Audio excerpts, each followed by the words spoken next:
मुश्किल की इस घड़ी में पाकिस्तान के साथ हैं चीनी सफीर। पाकिस्तान में कोरोना के मरीजों की तादाद 1500 के करीब पहुंच गई। जाम बहक अफराद की तादाद 12 हो गई। 25 मरीज सेहतयाब। कोरोना के पंजाब में सबसे ज्यादा 557 केसेस।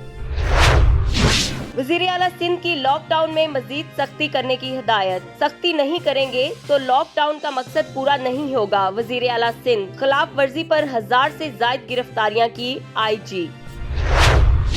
अमेरिका में कोरोना के 1,23,000 से ज्यादा केसेस। 2200 से ज्यादा अफराद दम तोड़ गए। अमेरिकी सदर का कई रियासतों में लॉकडाउन न करने का फैसला।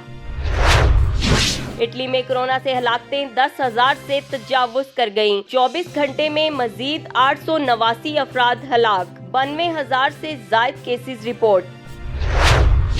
स्पेन में कोरोना से हलाकतें 6,000 के करीब पहुंच गयीं। 73,000 से ज्यादा केसेस रिपोर्ट। स्पेन के वजीर आजम का पूरे मुल्क में लॉकडाउन करने का ऐलान।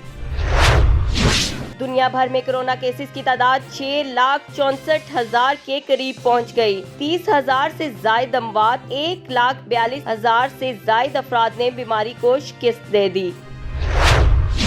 चीनियों ने कोरोना को शिकस्त दे दी। मुल्क भर में सिर्फ 2,500 मरीज रह गए। वुहान शहर को खोल दिया गया। मामूलाते जिंदगी बहाल।